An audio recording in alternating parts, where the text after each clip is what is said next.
की हो, रादौर की है, यमुनानगर की है, बिलासपुर, तो किस तरह से किसान आपको अपनी समस्या बता रहे हैं, कितना सही है या गलत है? यहाँ के जो किसान है, पंचकुले का और अम्बाला का, यमुनानगर का किसान पूरी तरीके से तबाह हो गया है और जो जीरी निकलनी थी वो आधी भी नहीं रही है, सारा ही बेकार की चीज़ उसमें वो निकल रहा है।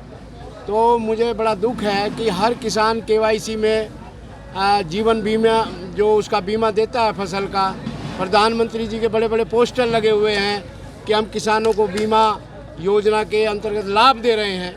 तो ये सरकार कहाँ है अब? जो भारी नुकसान किसानों को हो रहा है धान में, उसका कहाँ है वो उनका? तो इनका मकसद हमारे पैसों को केवाईसी में काटकर फसल बीमा योजना बनाना केवल मखौल है। अगर सरकार में थोड़ी भी तमीज़ है कि वो किसानों का जो भारी नुकसान हुआ है और जो उन्होंने हमारा बीमा ले रखा है उसके आधार पर उनका मुआवजा तय करे। और यहाँ तीनों ज़िलों में भारी नुकसान हो रहा है, आप देख रहे हैं फसल पूरी चौपट हो गई, आधी भी फसल मिल नहीं पा रही किसानों को, तो किसान बेघर हो जाएंगे। आगे गन्ने का भी है, गन्ने में भी पानी खड़ा हुआ है काफ़ी, तो गन्ने की फसल का भी कहाँ मिले पाएगा।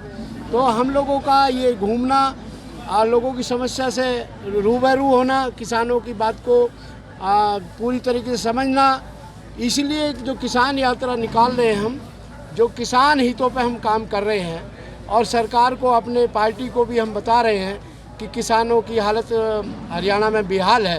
तो उसमें हम गांव जोड़ो मजदूर जोड़ो, ये किसान जोड़ो यात्रा जो कर रहे हैं, इसमें हम गांव से जुड़ रहे हैं और लोगों को अपने बारे में बता रहे हैं। मेरा ये मानना है कि अरविंद जी ही इस देश की एक आशा बन चुके हैं, एक गरीब की, मजदूर की और किसान की एक आशा है, क्योंकि अरविंद जी ने जो फोकस किया है वो केवल गरीब लोगों पे फोकस किया है।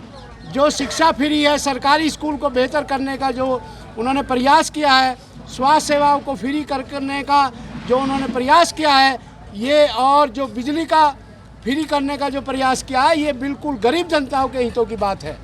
मैं ये कहना चाहता हूँ कि हिंदुस्तान में अगर किसान, मजदूर की, गरीब की अगर कोई आस है तो वह अरविंद जी हैं और उसी के मिशन के अंतर्गत हम काम कर रहे हैं। आपने देखा होगा राजनीतिक पार्टियां चुनाव के गुणा भाग कर रही है, लेकिन आम आदमी पार्टी किसानों की, मजदूरों की समस्या को समझ रही है। और हमारा मकसद सत्ता पे आना नहीं है, हमारा मकसद व्यवस्था परिवर्तन करना है। जब तक पूरे